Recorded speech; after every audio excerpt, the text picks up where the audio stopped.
Welcome back guys, my self Piyush Goyal, company secretary from Jaipur. और दोस्तों, आज हम जानेंगे जीएसटी रजिस्ट्रेशन के बारे में कि आप अगर ई कॉमर्स प्लेटफॉर्म पर जैसे अमेजोन, फ्लिपकार्ट, मीशो हो गया और भी काफ़ी सारे प्लेटफॉर्म हैं, नायका वगैरह, तो यहाँ पर अपना बिजनेस स्टार्ट करने का प्लान कर रहे हैं, तो आप किस तरीके से जो है अपना जीएसटी रजिस्ट्रेशन ले सकते हैं। आपको पता होगा इन प्लेटफॉर्म पर सेल करने से पहले आपके पास जीएसटी रजिस्ट्रेशन होना मैंडेटरी है। तो how to take the GST registration before starting और डूइंग एनी बिजनेस। तो अंडर द जीएसटी, तो बिजनेस का अगर टर्नओवर एक्सीड्स है 40 लाख से और 20 लाख से पैसे जनरली लेना होता है, बट ई कॉमर्स प्लेटफॉर्म पर सेल करने से पहले आपको रजिस्ट्रेशन लेना ही होगा at any how. For certain business registration under GST is mandatory. ठीक है, जैसे अगर विदाउट रजिस्ट्रेशन करोगे तो ऑफेंस है अंडर द जीएसटी एक्ट और heavy penalties will be apply. और जीएसटी रजिस्ट्रेशन जो है करंटली अभी ज़्यादा टाइम लग रहा है जीएसटी रजिस्ट्रेशन आने में। स्टिल आपको 25 टू 30 डेज भी यहाँ पे लग रहे हैं। ठीक है, तो आपको थोड़ा यहाँ पे पेशेंस रख के चलना पड़ेगा। तो कौन कौन ले सकता है? जो इंडिविजुअल रजिस्टर्ड है अंडर द प्री जीएसटी लो, जैसे एक्साइज, वैट में, सर्विस टैक्स में।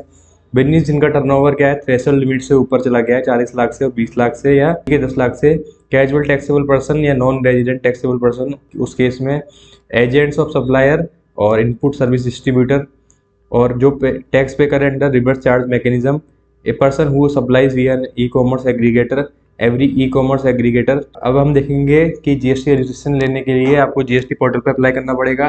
जीएसटी पोर्टल पर अप्लाई करने के लिए फॉर्म REG01 होता है, उस पर अप्लाई करना पड़ेगा। आपको करने के लिए क्या क्या डॉक्यूमेंटेशन रिक्वायर्ड होगी? Pan, Aadhaar, proof of business, registration और इनकॉर्पोरेशन सर्टिफिकेट, आइडेंटिटी एंड इसके अलावा एड्रेस प्रूफ ऑफ प्रमोटर्स। इसके अलावा आपका बैंक अकाउंट स्टेटमेंट चाहिए, डिजिटल सिग्नेचर चाहिए, लेटर ऑफ ऑथराइजेशन चाहिए या बोर्ड रेजोल्यूशन चाहिए। ठीक है, GST registration fees, GST registration की क्या फीस आती है? तो ये गवर्नमेंट फीस कुछ भी नहीं होती है। ठीक है, जो है आपकी नॉर्मल प्रोफेशनल की फीस होती है, जिस आप प्रोफेशनल से अप्लाई करते हैं। अगर खुद अप्लाई करते हैं तो उस केस में भी आप अपने एंड पे कर सकते हो, बट आपको वन टाइम ही लेना है, तो आपको प्रोफेशनल की हेल्प लेनी चाहिए। ठीक है, फिर भी अगर आपको कोई भी स्टिल डाउट रहता है कि देखो, अब हम बात कर लेते हैं जीएसटी रजिस्ट्रेशन आने के बाद क्या क्या करना होगा आपको। जीएसटी रजिस्ट्रेशन आने के बाद आपके पास दो ऑप्शन है। अगर आपका टर्नओवर 5 करोड़ तक है तो आपको जो है क्वार्टरली आप रिटर्न भर सकते हो, यानी 3 महीने में एक बार अपनी रिटर्न भरने का ऑप्शन चूज़ कर सकते हो। अगर आप चाहते हो कि भाई मैं मंथली भरना चाहता हूँ तो मंथली भी भर सकते हो, या फिर आप चाहते हो कि हमारा टर्नओवर 5 करोड़ से ज़्यादा है तो फिर आपको क्वार्टरली नहीं मंथली रिटर्न ही फिल करनी पड़ेगी।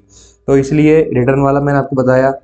आपको इनवॉइस, अगर आपका टर्नओवर जो है 5 करोड़ से ज़्यादा है ड्यूरिंग द फाइनेंशियल ईयर, तो आपको ई इनवॉइस इशू करनी पड़ेगी। आप नॉर्मल इनवॉइस इशू नहीं कर सकते हो।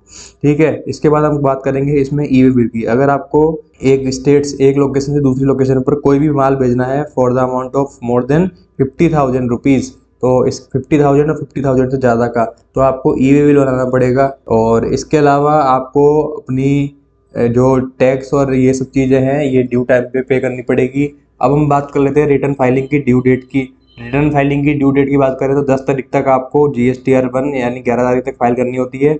उसके बाद GSTR 3 भी जो है आपको 20 तारीख तक फाइल करनी होती है। जैसे मान लीजिए अभी नवंबर मंथ चल रहा है तो नवंबर मंथ की आपको दिसंबर मंथ की 11 तारीख तक GSTR 1, 20 तारीख तक GSTR 3 भी यहाँ पे फाइल करनी होती है। तो आई होप आपको इस समझ में आया होगा। Thank you very much for watching this video. Thank you very much.